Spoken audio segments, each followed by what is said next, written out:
하나님의 말씀 예레미야 3장 19절을 보십시다.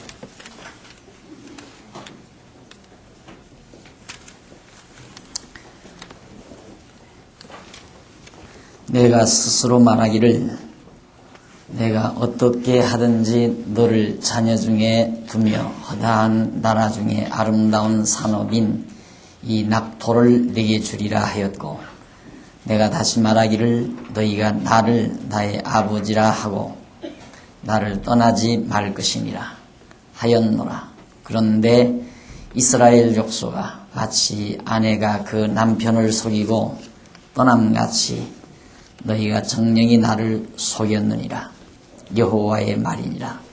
소리가 자산 위에서 들리니 곧 이스라엘 자손의 애곡하며 간구하는 것이라. 그들이 그 길을 굽게 하며 자기 하나님 여호와를 잊어버렸음이로다. 패역한 자식들아 돌아오라. 내가 너희의 패역함을 고치리라. 22절까지 봉독했습니다. 지난 시간 2장 선지자로 죄를 책망하는 내용을 1장과 2장에서 살폈고요. 지금 3장부터 유다의 회개를 촉구하는 내용이죠. 유다 너희들이 이제라도 하나님 앞으로 돌아서라. 이것을 예레미야 선지자가 촉구하는 내용이 3장과 5장 사이에 나오는 내용인데, 그 가운데서 3장이 이스라엘을 들어서 회개를 촉구하는 내용이라고 그랬습니다. 그러니까 이스라엘을 들어서라는 말은 북쪽 이스라엘 백성들이 그렇게 망하고 또 포로로 잡혀간 그런 사건을 들어서 남쪽 유다 백성들에게 회개를 촉구하는 내용이 바로 3장 내용이라 했습니다. 그 가운데서 이제 오늘 여러분들이 19절로부터 22절까지 제가 봉독했는데요. 그 내용은 백성들에게 거듭 회개를 촉구하고 고치실 것을 약속해 주는 내용이죠. 돌아오라 이 말이죠. 이제라도 하나님 여호와를 너희들이 다 잊어버렸으니까, 마치 비유를 들기를 남편을 속이고 아내가 몰래 도망치는 것처럼 너희가 나를 속였다. 완전히 이 인간의 언어로, 인간적인 방법으로 그렇게 하나님께서 알기 쉽게 이스라엘 백성들에게 말을 합니다. 그러니까 이스라엘 유다 백성들이 하나님을 떠난 것, 이스라엘 족속이 하나님을 떠난 것이 마치 남편을 속이고 아내가 몰래 도망친 것과 같다. 나를 너희들이 속였다. 하나님이 속으실 분은 아니죠. 하나님이 다 아시는데 어떻게 하나님이 속겠습니까? 그렇지만 이런 용어들을 쓰는 것은 인간적 심정에서 이스라엘 백성들에게 하나님의 심정을 전달하기 위한 하나의 방법입니다. 그러면서 이제 너희가 하나님 여호와를 잊어버렸기 때문에 지금도 너희들은 정말 소리를 치고 있다. 이스라엘 백성들이 지금 하나님 앞에서 애곡하고 간구하는 그런 소리가, 어려움이 부딪히니까 울기도 하고 간구도 한다. 그런 소리가 지금 들리고 있다. 이러면서 22절에서 패역한 자식들아 돌아오라. 내가 너희의 배역함을 고치리라. 아주 하나님을 배역하고 떠난 너희들이 이제 돌이키면 그 배역한 것을 하나님이 다 고쳐줄 테니까 돌아오라고 회개를 촉구하는 내용이 22절까지 확실하죠.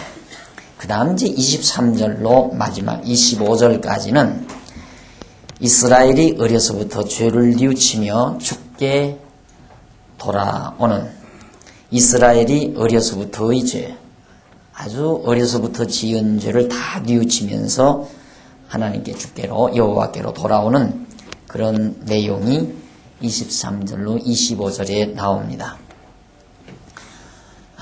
23절 오십시다.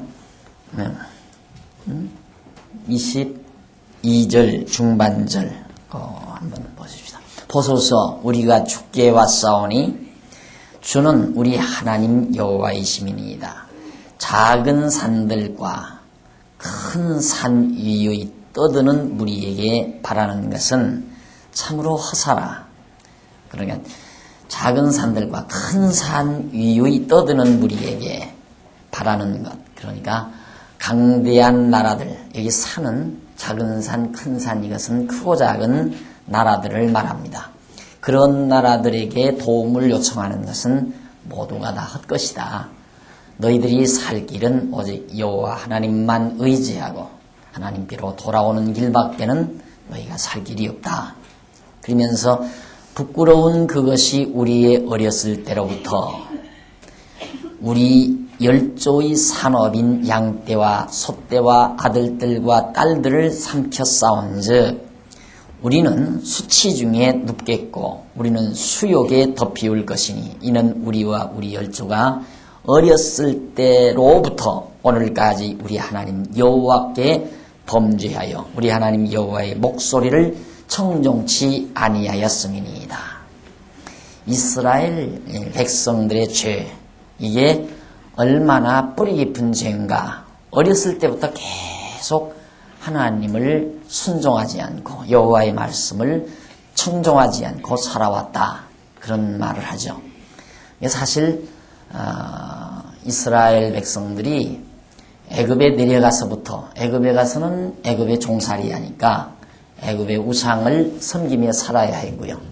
또 애굽에서 벗어나서 광야에 와서는 역시 송아지 우상, 금송아지 만들어서 섬기며 살고, 그리고 가나안 땅 들어와서도 얼마나 불순종했는지 모릅니다. 가나안 땅 들어와서도 계속 순종치 않고 사사시대에 하나님을 거역하고 삽니다.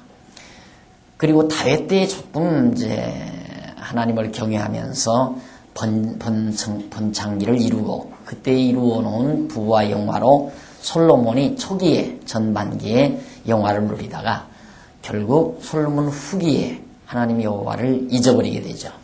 그리고서 계속 거의 몇백 년의 이스라엘 역사 가운데서 계속 하나님의 말씀을 청종치 않고, 우리 에스라 느헤미야서에 보면 솔로몬 때 유월절 지키고 한 번도 포로에서 돌아올 때까지, 바벨론 포로에서 돌아올 때까지 유월절을 한 번도 안 지켰다고 그랬으니까, 유월절을 안 지킨 것은 우리나라로 말하면 8.15 광복절 행사를 안 했다는 얘기나 같아요. 요즘 시들해졌잖아요. 이제 광복을 맞은 지 50여 년 남짓밖에 안 되는데 우리 국민학교 때만 해도 광복절 행사가 거창했습니다. 그런데 요즘에는 아주 시시해지잖아요. 앞으로는 뭐 광복절 행사 별로 관심이 없을지도 모르죠. 그러면 외정치하에서 고통당했던 그런 것들을 다 잊어버리게 되죠, 우리 후손들이. 그런데 이스라엘 백성들은 솔로몬 후기부터 유월절 행사를 안 했으니까, 유월절 절기를 지키지 않았으니까 두말할 것 없이 몇백 년 동안 그렇게 지나오는 동안 애굽 땅 종류였던 집에서 인도하여 내신 여호와 하나님을 그들이 기억하고 섬길 리가 없습니다. 그렇게 뿌리 깊은 그들의 죄악, 어려서부터 열조가 어렸을 때로부터 오늘까지 우리 하나님 여호와께 범죄했다. 여호와의 목소리를 청종치 아니했다 하면서 자록하는 내용이 바로 25절 나와 있습니다. 이렇게 해서 선지자 에레미야는 이스라엘을 들어서 회개를 촉구하는, 지난 날의 모든 죄를 촉구하고 돌아오라는 그러니까 벌써 이스라엘 자손들은, 북쪽 이스라엘은 벌써 패망을 했잖아요. 역사적으로 보면.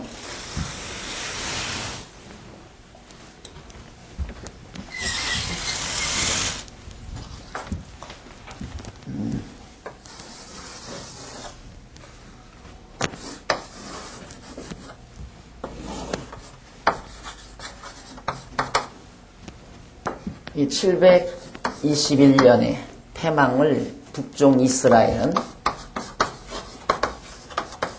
패망했고, 지금 포로 70년 직전 에레미야가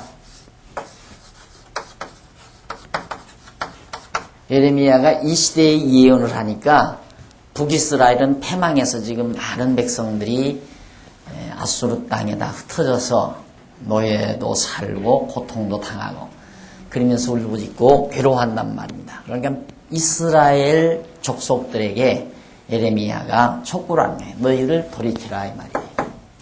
이제 너희들 다 그런 어려움을 겪고 많은 강대한 나라에 끌려가서 고통을 당하는 가운데서 너희가 어렸을 때부터 얼마나 큰 죄를 범하며 살았느냐, 여호와 하나님을 청종치 않고 살았느냐, 그런 얘기죠. 그 다음 이제 4장 넘어가면 교재 331페이지 중간에서 조금 내려와 보시면 동그라미 안에 2번이 나옵니다. 경고와 선지자의 탄식 내용이 나와요. 죄에 대한 경고죠. 이스라엘을 향한 경고를 하면서 선지자가 탄식하는 내용이 4장 내용입니다. 1절로 2절에 보면 여호와의 목전에서 가증한 것을 버리고 돌아오라고 당부하죠. 여호와께서 가라사대 때 이스라엘아 네가 돌아오려거든 내게로 돌아오라. 네가 만일 나의 목전에서 가증한 것을 버리고 마음이 요동치 아니하며 진실과 공평과 정의로 여호와의 삶을 가리켜 맹세하면 열방이 나로 인하여 스스로 복을 빌며 나로 인하여 자랑하리라. 여호와께서 에레미야 선지자를 통해서 하는 말씀입니다. 이스라엘 백성들이 지금 이스라엘 족속들이 여호와의 목전, 하나님의 목전에서 가증한 것은 우상 숭배죠. 이방신을 섬기고 숭배하는 그것이 가증한 일인데 그걸 다 버리고 또 진실과 공평과 정의로 여호와의 삶을 가리켜 맹세하면 이제 다시는 우상 섬기지 않고 하나님을 배역하지 않겠다고 맹세하면 열방 모든 나라가 하나님 여호와로 인해서 너희에게 복을 줄 것이다. 나로 인하여 복을 빌고 자랑할 것이다 하는 얘기가 바로 2절까지 소개되고 있습니다. 이걸 이제 선지자 에레미야가 여호와의 말씀을 받아서 전한 얘기죠. 그 다음 3절로 4절을 보면 백성들에게 돌아오지 않으면 재앙이 있다고 경고하는 내용이 나와요. 너희들이 여호와 하나님께 돌아오지 않으면 하나님의 재앙이, 여호와의 재앙이 너희에게 임한다. 나 여호와가 3절, 4장 3절 나 여호와가 유다와 예루살렘 사람에게 이같이 이르노라. 너희 묵은 땅을 갈고 가시던 불 속에 파종하지 말라. 유다인과 예루살렘 거민들아 너희는 스스로 할 일을 행하여 너희 마음 가죽을 베고 그리고 나 여호와께 속하라. 그렇지 아니하면 너희 행악을 인하여 나의 분노가 불같이 발하여 사르리니 그것을 끌 자가 없으리라.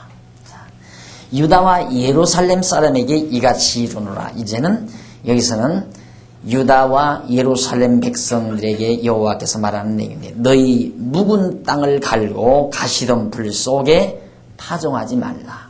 왜? 그거 다 필요 없으니까. 묵은 땅을 갈고 거기다가 가시던 불이 가득한 곳에 파종해보았댔자 혹시 거둘 수가 없다는 얘기죠.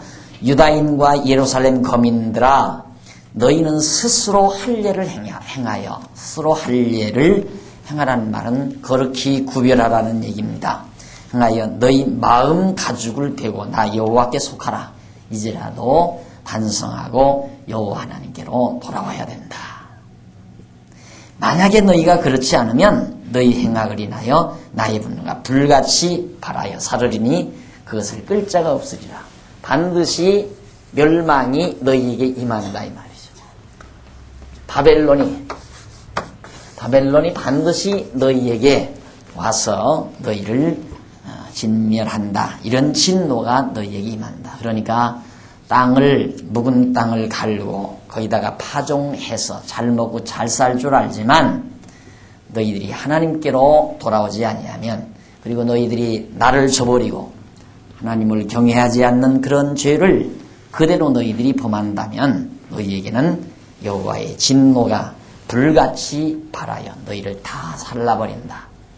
그러니까 가시던 불도 사르고 모든 곡식도 살라버리고. 그 다음 이제 5절로 10절은 여호와의 진노에 대한 예고로 인해서 선지자가 탄식을 합니다. 그리고 딱 여호와의 말씀대로 전해놓고 나니까 에레미야가 참 한심한 거예요. 자, 예루살렘이 이제 머지않아 망하겠구나 이걸 생각하니까.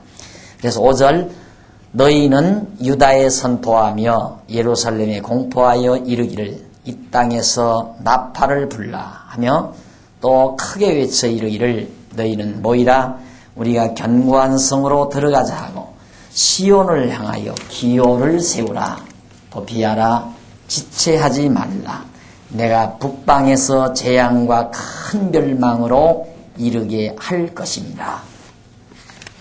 이제 재앙이 여기 6절 시온을 향하여 기호를 세우라 도피하라 지체하지 말라 내가 북방에서 재앙과 큰 멸망으로 이르게 할 것이니라. 예루살렘 시온성 예루살렘에 큰 재앙이 임할 것을 선포하죠. 7절 사자가 그 수풀에서 올라왔으며 열방을 멸하는 자가 나왔으되 네 땅을 황폐케 하려고 이미 그 초소를 떠나 나왔은즉 네 성읍들이 황폐하여 거민이 없게 되리니 벌써 이미 일어났다 이 말이에요. 수풀 속에서 사자가 나오는 것처럼 이미 이스라엘 예루살렘을 다 황폐시킬 그럴 자가 벌써 일어났다. 어디서부터? 북방에서부터 온다 이 말이죠. 바벨론 세력이 올 것을 말하고 있는 겁니다. 그러면서 이를 인하여 8절 이를 인하여 너희는 굵은 배를 두르고 애곡하라. 대저 여호와의 맹렬한 노가 아직 너희에게 돌이키지 아니하였음이니라. 나 여호와가 말하노라. 그날의 왕과 방백들은 실신할 것이며 제사장들은 놀랄 것이며 선지자들은 깜짝 놀라리라.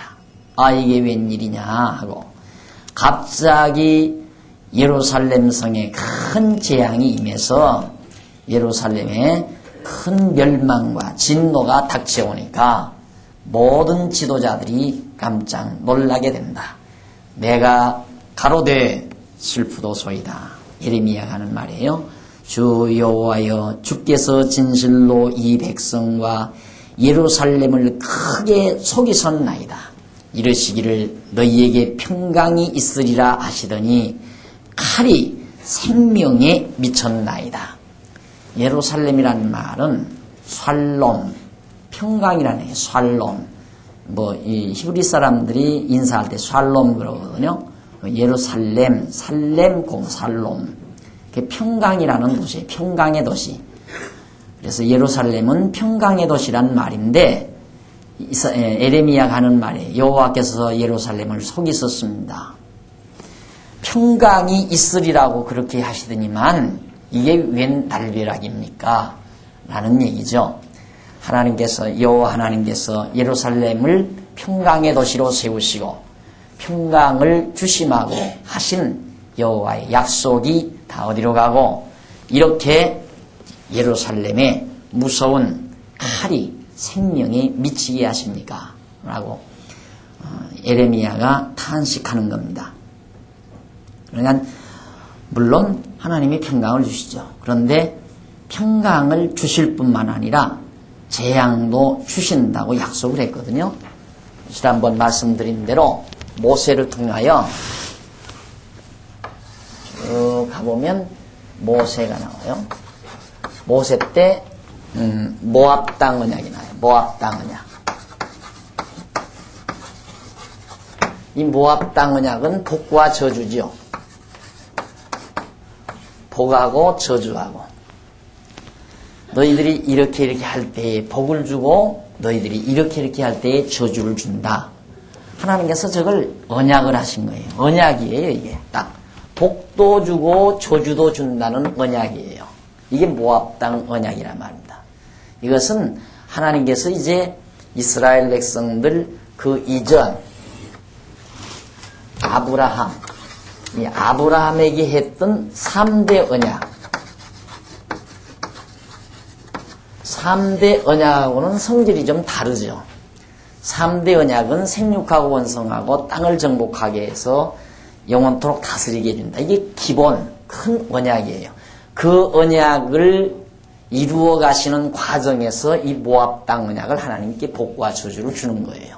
그래서 저주를 주어서 결국 저주도 이루어지고 복도 이루어지고, 또 하나님께서 이 복 이루어졌잖아요. 이게 다 복이 이루어진 거, 가나안 땅에서. 그리고 또 저주도 주잖아요. 또 복도 주고요. 그러니까 하나님께서는 택한 백성에게는 저주를 주지만 저주로 끝내는 게 아니라 저주 다음에 반드시 복으로 회복을 해주는 거거든요. 그러니까 예수 그리스도가 율법에 저주하려 오셨다고 그랬어요.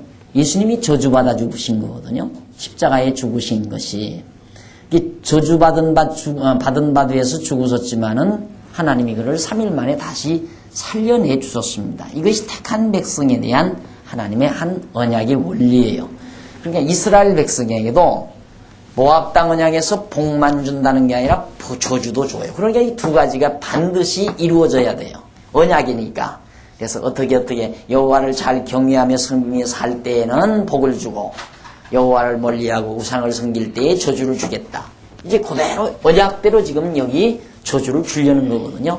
근데 예레미야는 하나님이 우리를 속이셨나이다.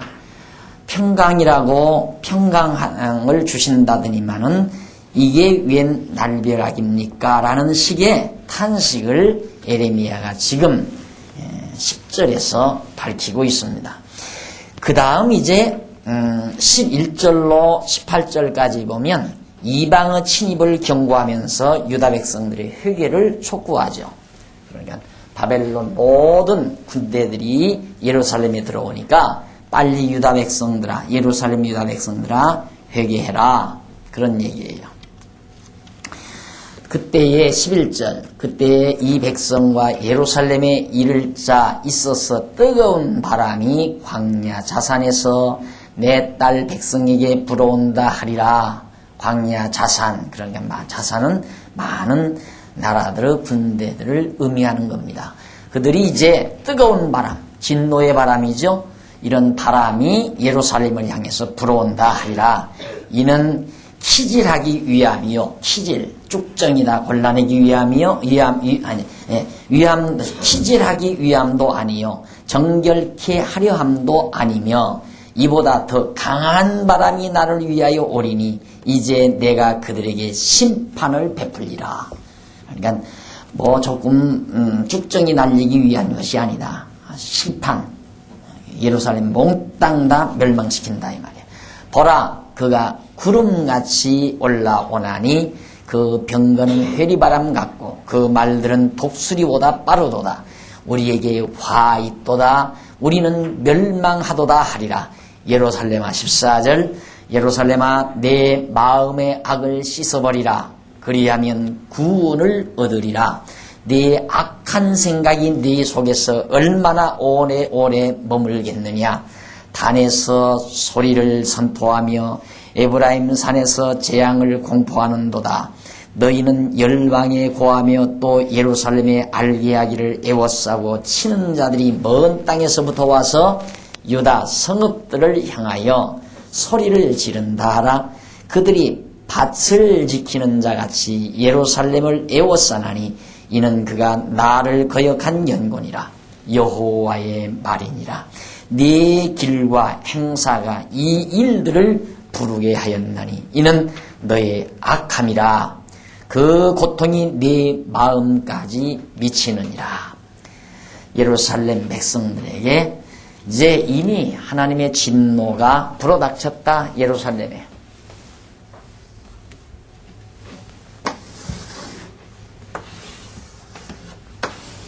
이제 예루살렘 북쪽 바벨론, 여기에서 바람이 이렇게 불어닥쳤다. 이제 너희들 하나님 앞에서 다 잡아가고 너희 사악한 마음을 하나님께로 돌려라 하는 것이 선지자의 외침이었습니다. 네 고통이 네 마음까지 미치느니라. 18절까지 내용이었죠. 그 다음 19절로 22절 역시 유다 백성들의 우매로 인해 미련한 생각으로 우매함으로 인하여 패망을 선지자가 탄식합니다. 왜 그렇게 미련하고 어리석게 하나님을 저버리고 살다가 이렇게 호화찬란한 예루살렘이 다 회파되고 망하게 되는가. 그게 너무너무 에레미야로서는 괴로운 거예요. 그래서 지금 그 문제에 대해서 슬프고 아프다. 내 마음 속이 아프고 내 마음이 답답하여 잠잠할 수 없으니 이는 나의 심령 네가 나팔 소리와 전쟁의 경보를 들음이로다. 패망이 연속하여 그러니까 슬프다. 내 마음속이 아프고 내 마음이 답답하여 잠잠할 수 없으니 왜냐하면 나의 심령 네가 그러니까 자기 마음 심령을 2인칭으로 놓고 네가 나팔 소리와 전쟁의 경보를 들었기 때문에 네 마음이 지금 슬프다. 그런 뜻이에요. 이미 전쟁은 일어난 거예요. 블레셋 바벨론 군대들이 벌써 출발을 했고 머지않아 곧 예루살렘을 다 덮치게 됐단 말입니다. 패망이 연속하여 온 땅이 탈취를 당하니 나의 천막은 호련히 파멸되며 나의 휘장은 잠시간에 열파되도다. 내가 저 기호를 보며 나팔 소리 듣기를 어느 때까지 할꼬 내 백성은 나를 알지 못하는 우준한 자요 지각이 없는 미련한 자식이라. 악을 행하기에는 지각이 있으나 선을 행하기에는 무지하노다. 여기서 선과 악 너무 분명하죠.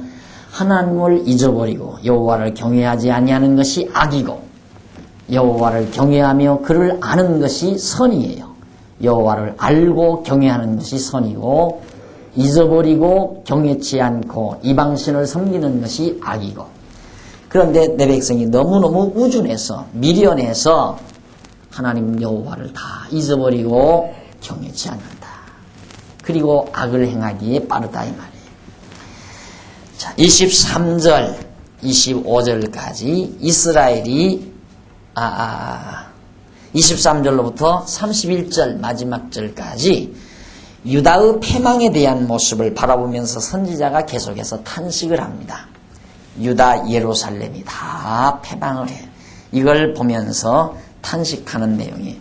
내가 땅을 본즉 혼돈하고 공허하며 하늘을 우러러 본즉 거기 빛이 없으며 내가 산들을 본즉 다 진동하며 작은 산들도 요동하며 내가 본즉 사람이 없으며 공중의 새가 다 날아갔으며 내가 본즉 좋은 땅이 황무지가 되었으며 그 모든 성읍이 여호와의 앞 그 맹렬한 진노 앞에 무너졌으니 왜냐하면 이는 27절 여호와의 말씀에 이 온 땅이 황폐할 것이나 내가 진멸하지는 아니할 것이며 여기에 소망이 있죠. 이 온 땅이 전부 황폐해질 것이지만은 그러나 진멸 아주 다 멸하지는 않는다 이 말이죠. 그래서 이 예레미야 선지자의 예언 중에 특성 하나가 아주 멸하지 않는다. 내가 멸하기는 멸하는데 진멸하지 않는다. 아주 없어지게 멸하지는 않는다. 남겨놓는다 이 말이에요. 이것이 소망이에요. 그러니까 왜 남기는가? 남겨야 하나님의 뜻을 이루죠. 언약이 다윗 왕위가 영원하리라고 언약하셨는데 여기서 완전히 진멸해버린다면 유다 지파가 진멸해버린다면 왕조가 영원할 수가 없잖아요. 그러니까 남겨놔야 돼요. 남겨서 회복해야 그 유다 자손을 통하여 장차 예수 그리스도가 만왕의 왕으로 오심으로 다윗에게 언약하신 다윗 왕가의 영원함이 그대로 하나님의 언약대로 이루어지게 된단 말입니다. 그러니까 예레미야 선지자의 예언 중에 특성이 아주 멸하지 않는다. 그래서 에레미야 선지자가 외친 내용이 이사야 선지자는 때리시고 싸매시고 에레미야 선지자는 뭐라고 그랬어요? 네? 네, 뽑았다가 다시 갖다가 심는다 이 말이에요. 남겨서 심는다. 그래서 바로 이런 부분, 진멸하지는 아니할 것이라. 얼마나 소망 있는 얘기입니까? 아주 진멸하지 않는다. 그래서 내가 늘 성도님들에게 말씀드리는 내용이, 하나님의 택한 백성은 아주 멸하는 법은 없다. 아주 멸하지 아니하신다. 절대로 하나님이 남겨서 반드시 회복하신다. 이것이 하나님의 백성들에게 주어진 약속입니다. 자, 그 다음 진멸하지는 아니할 것이며 28절 이로 인하여 땅이 슬퍼할 것이며 위에 하늘이 흑암할 것이라. 내가 이미 말하였으며 작정하였고 후회하지 아니하였은즉 또한 돌이키지 아니하리라 하셨음이로다. 이미 하나님께서 다 예루살렘 멸망시키기로 다 작정 다 했다 이거예요. 다 작정해놓고 그대로 이루어가도록 하나님이 또 후회하지도 않고, 그러니까 반드시 그렇게 된다 이 말이에요. 그래서 반드시 예루살렘이 망하고 그리고 완전히 진멸하지 않고 남겨서 다시 회복해 준다. 그러면서 기병과 활 쏘는 자의 혼화로 인하여 모든 성읍이 도망하여 수풀에 들어가고 바위에 기어오르며 각 성읍이 버림을 당하여 거기 거하는 사람이 없나니 예루살렘이 텅텅 다 비어요. 멸망을 당한 자여, 네가 어떻게 하려느냐? 네가 붉은 옷을 입고 금장식으로 단장하고 눈을 그려 꾸밀지라도 너의 화장한 것이 헛된 일이라. 여인들이 너를 멸시하여 네 생명을 찾느니라. 그러니까 예루살렘이 너무너무 호화찬란하게 그렇게 정말 잘 장식했다 할지라도 하나님께서 바벨론 세력을 통해서 다 회파시켜버리고 헐어버리고 불태워버리고 다 필요 없는 짓이다 이 말이에요. 아무리 꾸미고 화장을 잘하고 눈도 그리고 금장식으로 장식을 하고 그리고 붉은 옷을 입고 화려하게 그렇게 해보았댔자 다 필요 없는 일이다 이 말. 내가 소리를 들은즉 여인의 해산하는 소리 같고 초산하는 자의 고통하는 소리 같으니, 이 세상의 가장 큰 고통이 해산의 고통이라고 그러죠. 그것도 초산의 고통. 처음 아이를 낳을 때의 그 고통, 그런 고통 소리가 예루살렘에서 난다. 이는 딸 시온의 소리라. 그가 헐떡이며 그 손을 펴고 이르기를 내게 화 있도다 살육하는 자를 인하여 나의 심령이 피곤하도다 하는도다. 그러니까 예루살렘의 비참한 파멸의 모습을 지금 예레미야가 바라보면서 탄식하며 정말 한탄하는 그런 내용이 4장까지 내용입니다. 4장 마지막 절. 그 다음 이제 5장은 유다의 패역을 책망하는 내용이에요. 유다 백성들의 패역을 계속해서 책망해요. 어려운 내용은 없어요. 그러니까 한번 자세히 읽고 넘어가시면 됩니다. 5장 1절로 6절까지는 선지자가 유다의 패역한 모습들을 열거하며 그 패역의 모습이 죄가 무엇인지를 쭉 6절까지 지금 열거를 해요.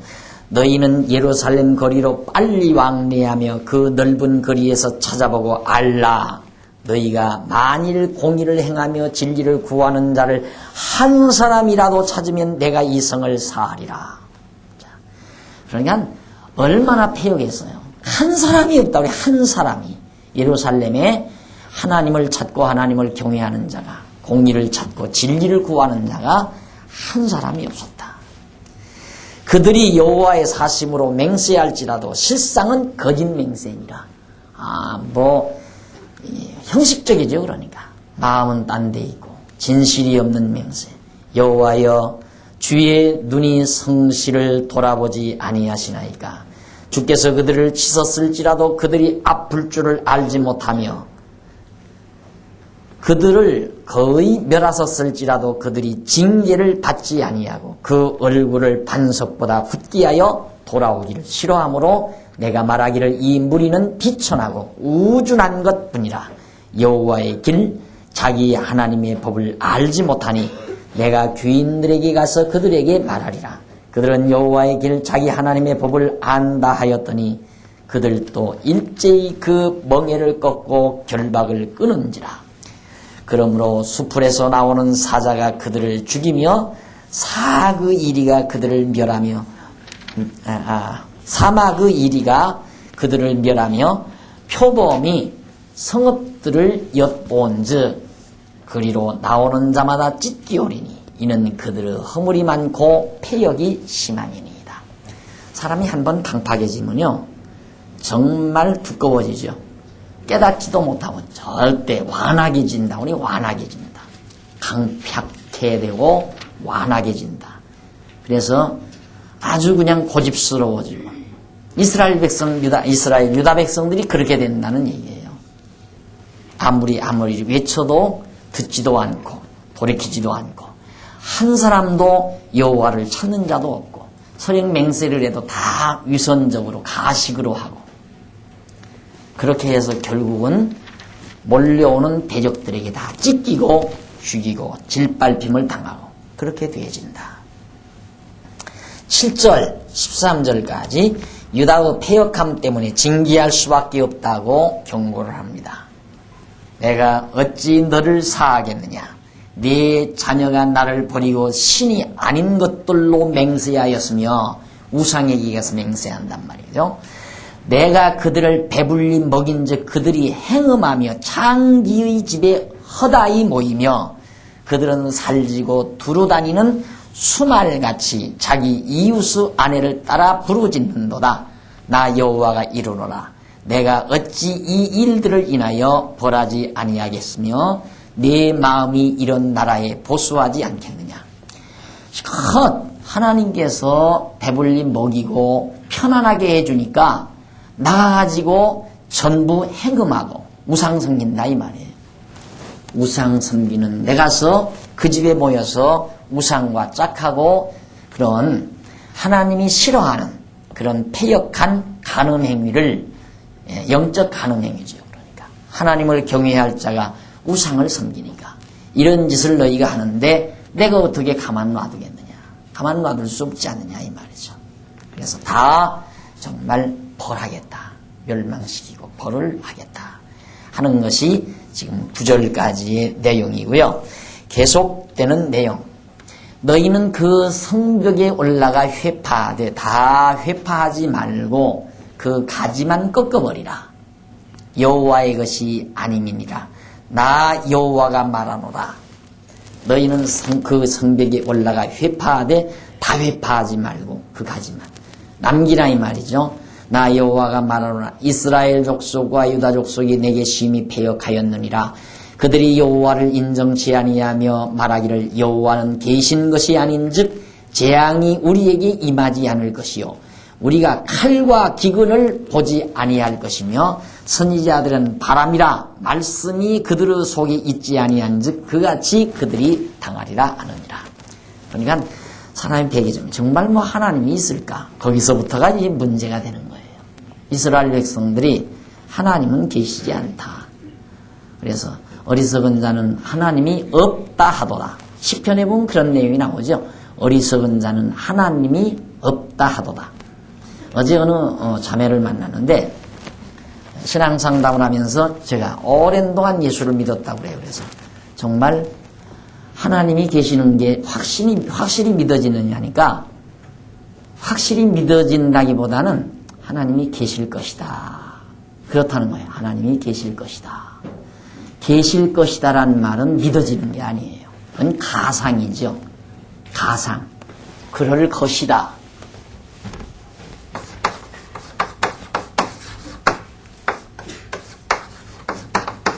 계실 것이다. 계시다와 계실 것이다는 달라요.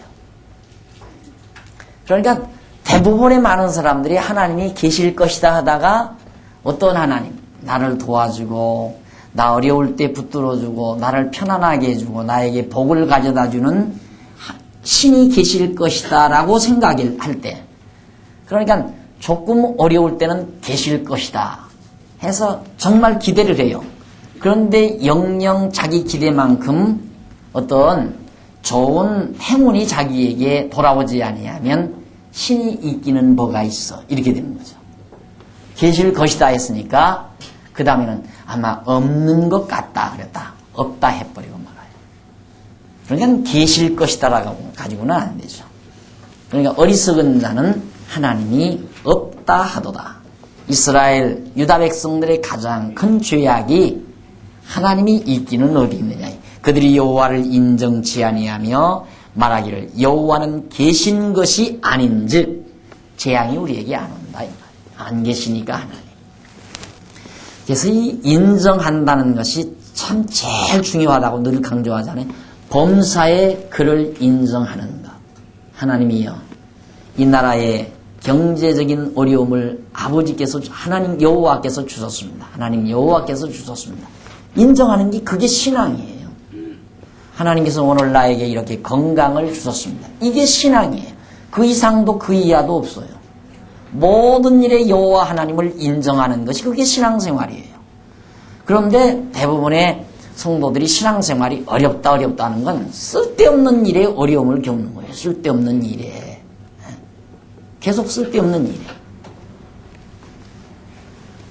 그래서 이제 예수 믿기가 힘들다고 그러는데 예수 믿기처럼 쉬운 게 어디에 신앙생활 하기처럼.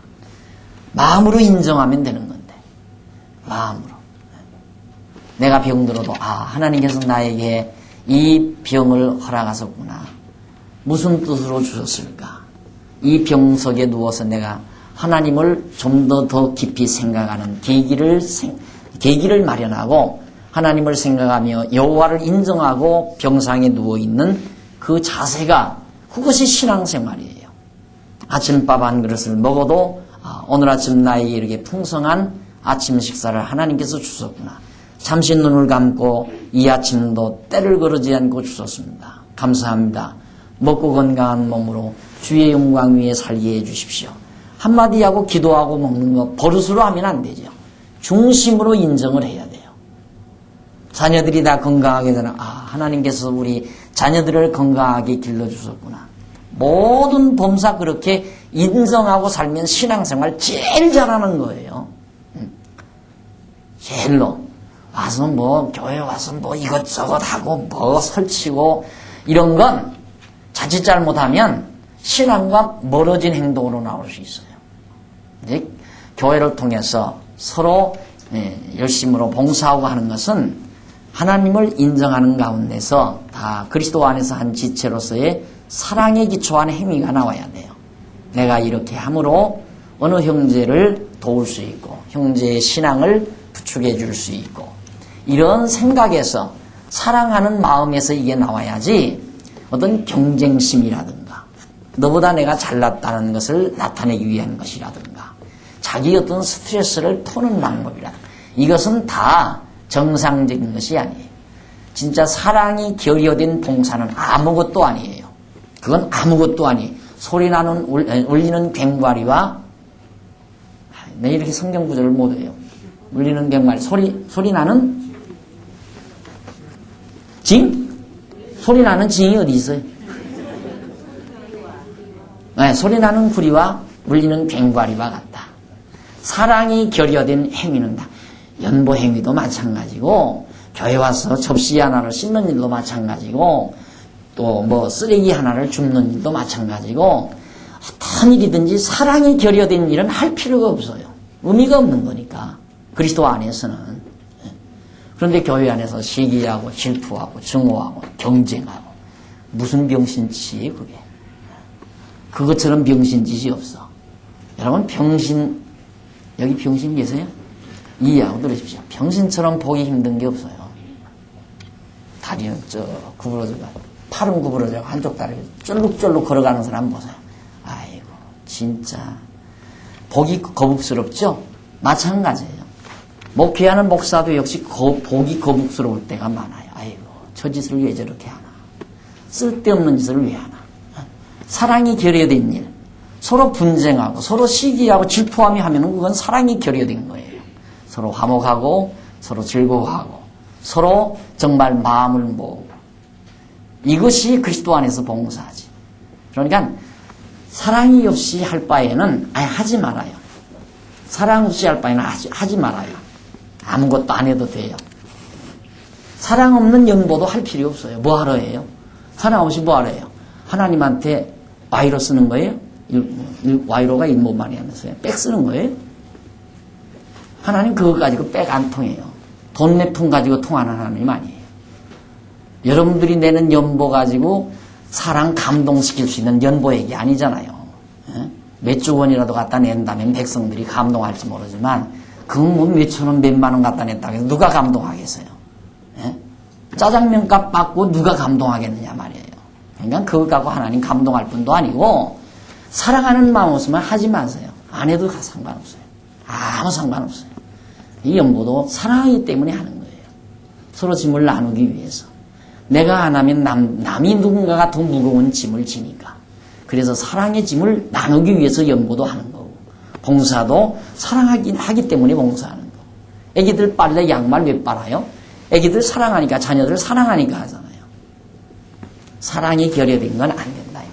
그러니까 우리가 범사의 여호와를 인정하며 사는 것. 그렇게 살다 보면 정말 내 마음에 평강이 오고 내 마음에 기쁨이 있을 때 결국 이웃을 사랑하고자 하는 마음이 생기게 돼 있어요. 그건 공식적이에요. 내 마음이 평안해야 사랑하는 마음이 생겨요.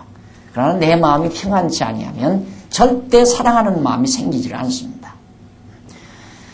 이스라엘 백성들은 여호와를 인정치 않았다는 것을 예레미야가 지적을 하죠. 12절에서 그리고는 여호와는 계신 것이 아니다. 인정 안 하려면 여호와가 없다고 해야 돼요. 그러니까 완전히 불신앙이라는 것이 인정하지 않는 데서 와지는 거예요. 하나님이 없다. 또 그를 인정하지도 않고. 그래서 모든 범사에 그를 인정하는 삶. 누구를 핑계하고 남에게 뒤집어 씌우고 이것은 여호와를 인정하는 것이 아닙니다. 그 다음 이제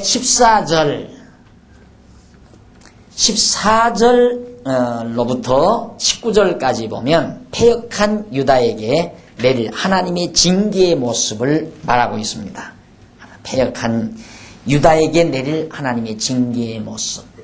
그러므로 만군의 하나님 여호와가 이같이 말하노라. 그들이 이 말을 하였은지 벌지어다. 내가 네 입에 있는 말의 말로 불이 되게 하고 이 백성으로 나무가 되게 하리니. 네 말로 불이 되고 이 백성 나무가 되게 하면火를 잘 타는 거죠. 그 불이 그들을 사르리라. 나 여호와가 말하노라. 이스라엘 족속아 보라. 내가 한 나라를 원망해서 너희에게로 오게 하리니 곧 강하고 오랜 나라이다. 그 방언을 네가 알지 못하며 그 말을 네가 깨닫지 못하느니라. 그 전통은 열린 묘실이요 그 사람들은 다 용사라. 그들이 네 자녀들의 먹을 추수곡물과 양식을 먹으며 네 양떼와 소떼를 먹으며 네 포도나무와 무화과 열매를 먹으며 네가 의뢰하는 견고한 성들을 칼로 파멸하리라. 나 여호와가 말하노라. 그때에도 내가 너희를 진멸치는 아니하리라. 꼭 단서를 알죠? 자, 너희들을 멸망시키는 강한 민족, 전통 있는 민족, 강한 민족, 이들이 와서 너희 자녀들이 먹을 양식 다 먹고 포도 다 따먹고 열매 다 따먹고 전부 너희들 어렵게 만든다. 그리고 소떼 양떼도 다 먹어버리고 그리고 이 성 너희들이 이 견고한 성 감히 누가 치겠느냐. 성을 견고하게 다 쌓아놨으니까 이 성을 누가 감히 넘어와서 우리를 파멸하겠느냐. 그리고 자고했던 그 성도 다 하나님께서 파멸시킨다. 그러면서 18절 나 여호와가 말하노라. 그때에도 그렇게 파멸시킬 때에도 내가 너희를 진멸치는 아주 멸하지는 아니하리라. 이게 소망이에요. 그래서 예레미야 선지자의 예언 가운데 중요한 내용 하나가 아주 멸하지 아니하신다. 요거라고 하는 것. 아주 멸하지 않는다면 예레미야 선지서 이렇게 딱 기억하시면 틀림이 없습니다. 그 다음 19절 그들이 만일 그들이 만일 이르기를 우리 하나님 여호와께서 어찌하여 이 모든 일을 우리에게 행하셨느뇨 하거든 너는 그들에게 이르기를 너희가 여호와를 버리고 너희 땅에서 이방신들을 섬겼은즉 간단해요. 이스라엘 유다 백성들의 죄는 다 한 가지예요. 하나님 여호와 잊어버리고 다른 신 섬긴 거, 그 죄 때문에 그런 거예요. 그 죄.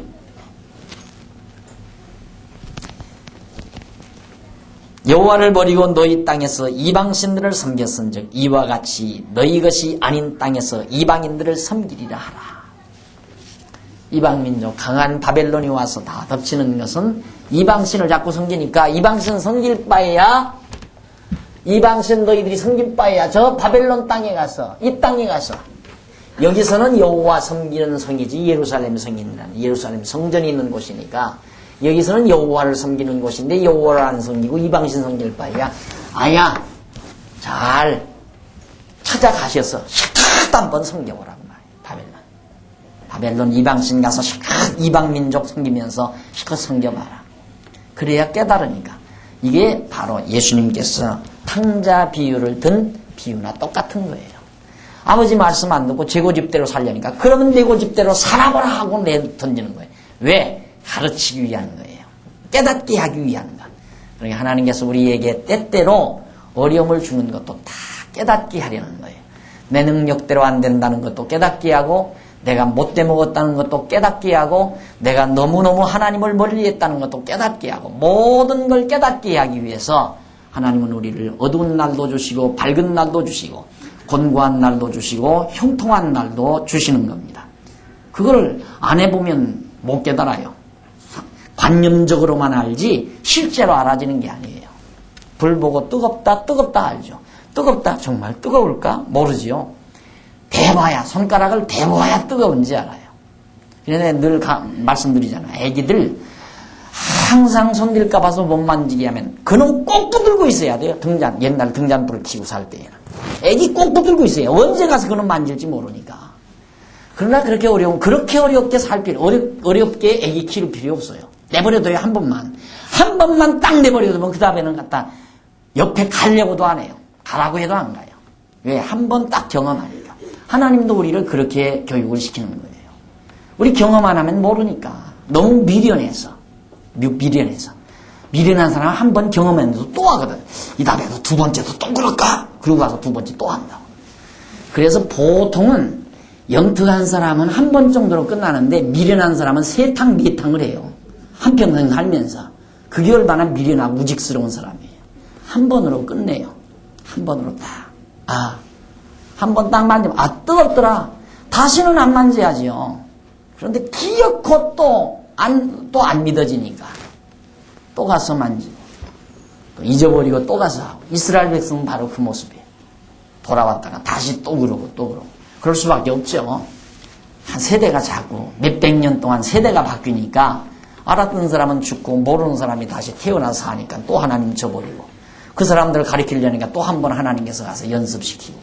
그게 이스라엘 민족사예요. 우리들의 삶의 모습도 마찬가지고요. 생각해 보세요. 나면서부터 죽는 날까지 어려움 없이 살면 우리들 눈꼴 셔서 못 볼 거예요. 그런 사람. 눈꼴 셔서 진짜 눈이 비틀어질 거예요. 꼴 보기 싫어서. 인간이 그렇게 우스꽝스러운 존재예요. 그래서 인간은 어렸을 때 고생도 하고 중년에도 고생도 좀 해보고 그래서 고생을 하는 인간이라야 좀 인간답게 보이죠.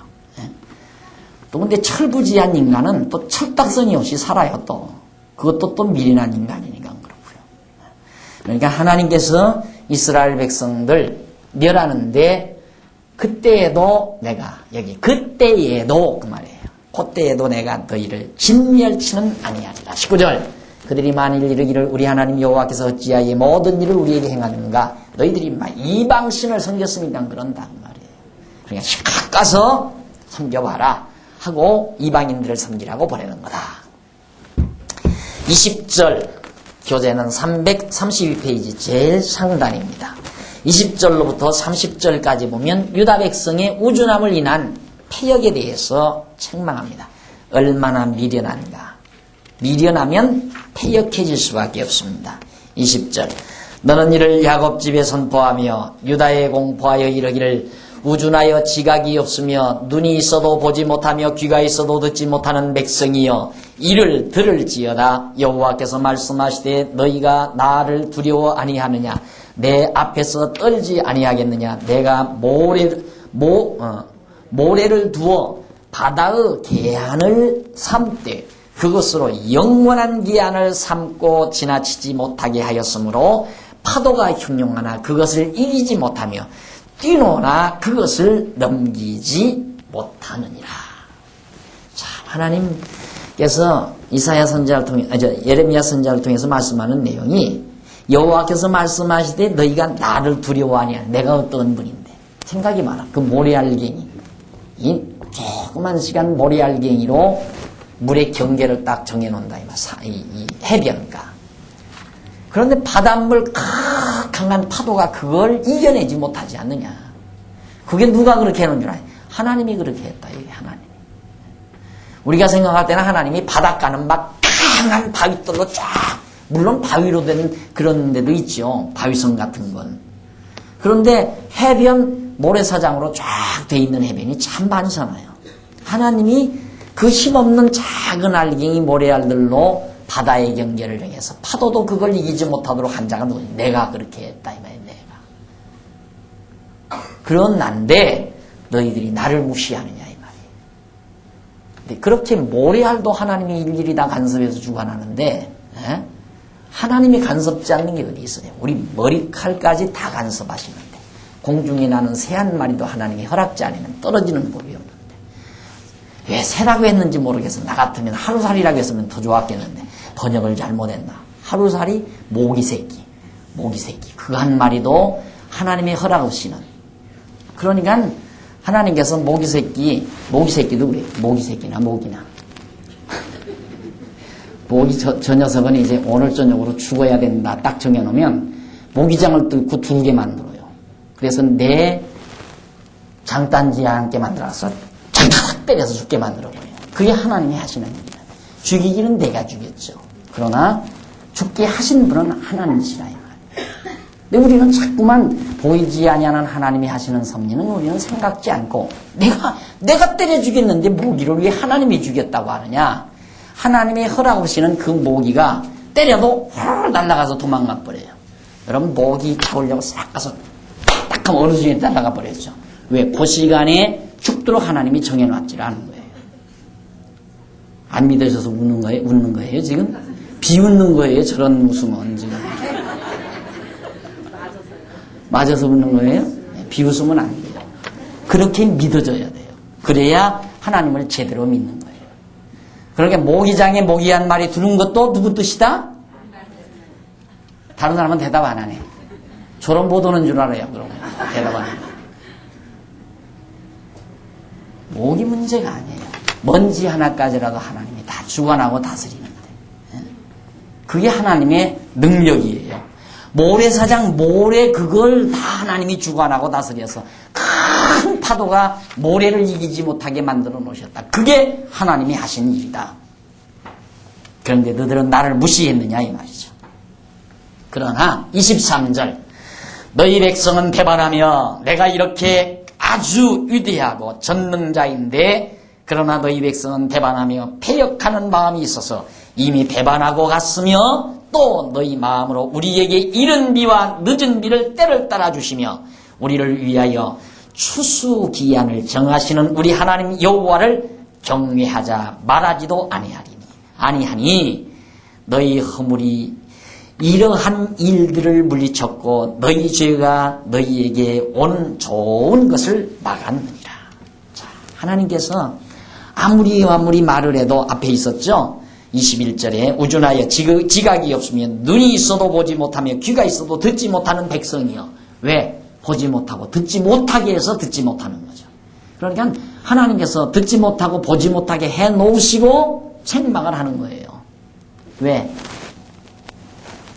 저렇게 보내시려고 하나님께서 작정하신 대로 포로민으로 보내려고 듣지 못하게 하고 보지 못하게 하고.